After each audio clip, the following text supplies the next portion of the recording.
Hindi lahat po ng OFW ay sapat ang financial. Kulang ang pera mo at wala kang masasandalan. Kung nag-aaral ang mga bata, may due date yan eh. Kailangan lagyan. Yung iba nga takot magpautang, pero sa amin sa kooperatiba, kahit walang-wala pa, papautangin ka nila. Nagagawa pa lang kami ng mga paso, tapos ang rubber strap, nilalako-lako pa lang namin yun. Sumali nga ako sa K-Co-op, nadagdagan din yung hanap buhay namin.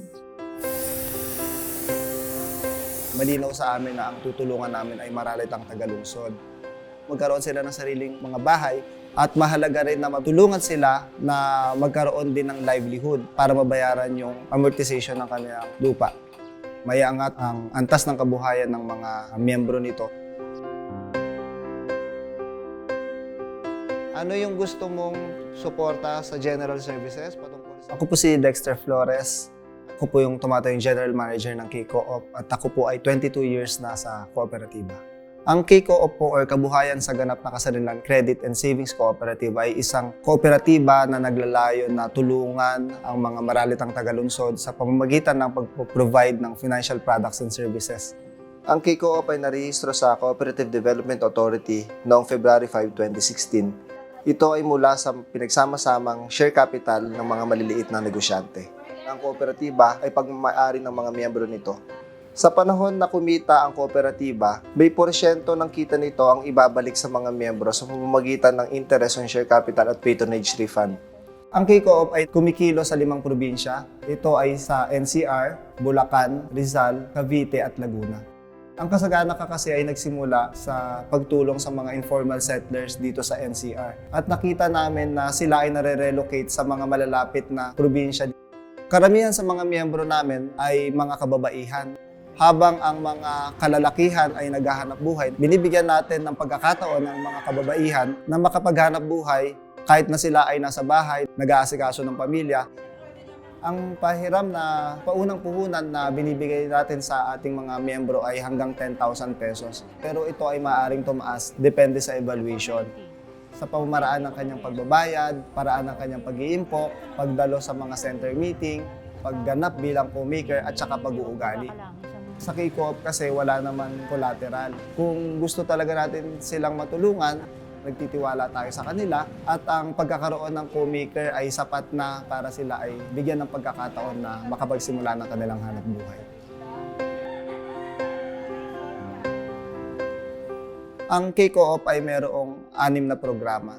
Ang pinakauna dito ay yung aming Livelihood and Enterprise Development patungkol sa pagpo-provide ng additional capital sa aming mga miyembro. Welcome! Nandito tayo sa aming tahanan at aming gawaan. Itong gawaan namin matagal na, 2008 pa.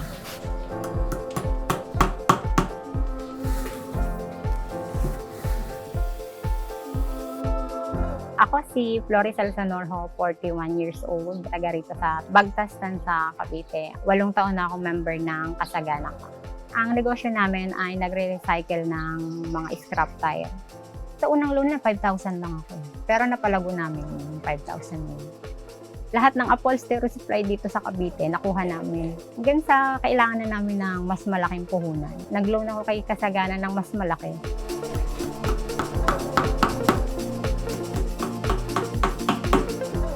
Itong upuan. Gawa-gawa kami sample. Tapos, ipinost ko sa marketplace. Yun, nag-click. Puro resort na ang umu-order sa amin. Gawain ko dito, taga-sahig. Siya na kasi ang nagpe-frame nito. Ako nang bahala dyan, maglagay ng sahig, tapos magpintura. Imbis na yung katulingan, ganyan mga goma, imbis na itapon, nakakasira pa sa kalikasan, napapakinabangan. Ito po yung mga tauhan ko, naglilinis po sila ng aircon. Ilan na yung nagawa mo po eh. Sa taas, lagay ng candy, tapos dito sa mga biskuit. Ako po si Ginang Martiniana Mancio, 45 years old. Nakatira po sa Montalban, Rizal. May 4 po na anak at kasalukuyan po akong nag-handle, nagmamanage ng isang negosyong air conditioning services. Nag-spin off po ako ng isa pang business, yung glass and aluminum. Dahil naglakas loob ako, dahil kailangan ko ng puhunan, hindi namin makukuha yung ganun kabilis na puhunan kung ikukumpara sa ibang financial institution. Siya yung kaagapay namin sa aming pangailangan. Natutulungan ako sa pagpapalago ng K-Co-op sa pagninegosyo, yung in terms of mga trainings and seminars, lalo na sa mga bookkeeping, kung paano rin i-handle ang mga tauhan. Ito po ang aking fried noodles. Ito po yung aking mga basahan at kurtina. At dito po ako nananahin ng mga order.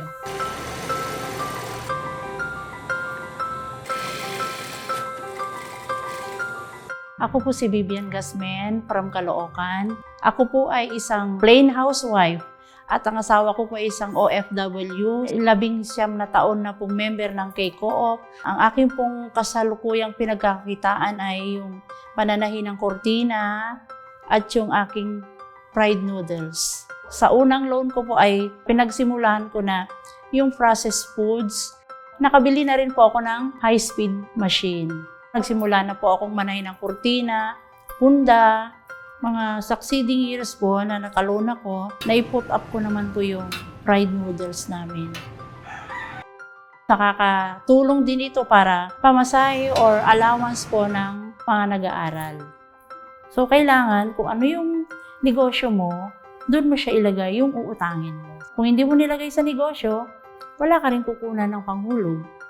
Mahalaga din sa amin na maturuan ng tamang disiplina ang mga nanay. Tinitiyak mo na yung pinapahiram mo ay nagagamit ng tama. Kahit mahirap, kapag binigyan natin ng pagkakataon na maiahon sila sa kahirapan, sila ay susunod din sa obligasyon nila.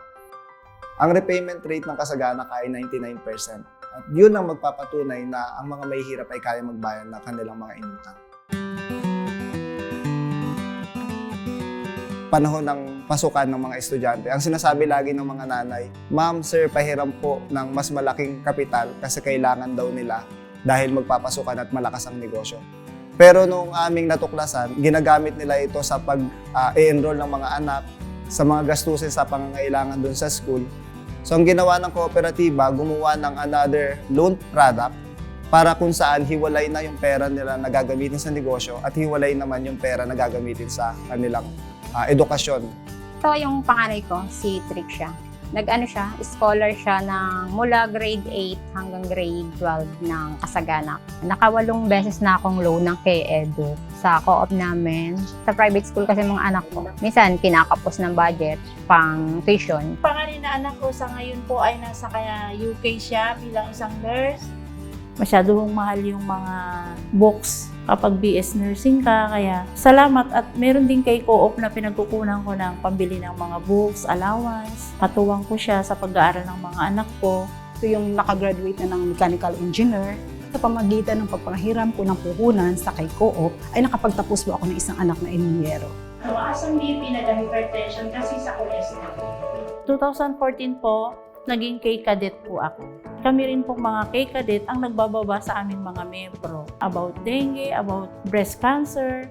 Punta kami sa bahay-bahay ng mga pamilya ng member. Ini-encourage din po namin sila na magpa-check up ng once a year. Health and Wellness Program. Tutugon naman sa pag-aalaga sa kalusugan ng mga miyembro.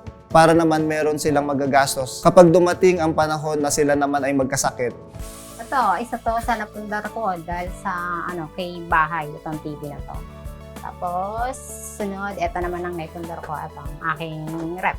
Makikita ang tunay na pag-unlad ng aming mga miyembro kung sila ay nakatira sa maayos at disenteng bahay at secure din ang kanilang bahay laban sa mga kalamidad. More than 17 years na rin po yung Yero. Talagang luma na rin. Kailangan ko na talaga kong palitan. Nandiyan po si K-Co-op na umaalalay para mabuo ang pangarap ng bahay. 2018, pinagawa ko.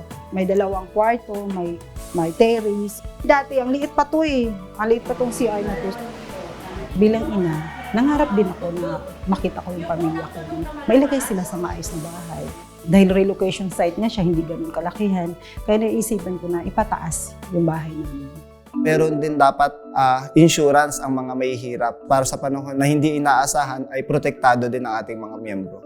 Ito pala yung aking asawa. Namatay siya noong August 26.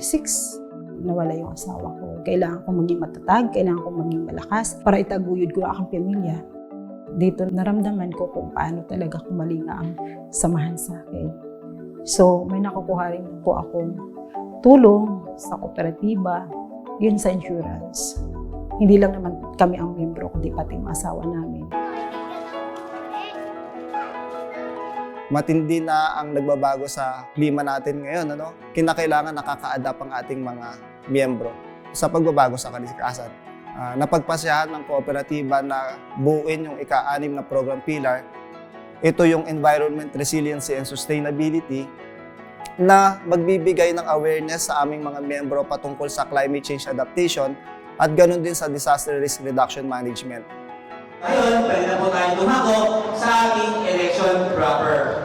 Ang kagandahan sa kooperatiba ay nagkakaroon ng bawat miyembro ng pagkakataon upang pamunuan ng kooperatiba. Ang bawat isa ay nabibigyan ng pagkakataon para umupo bilang Board of Directors.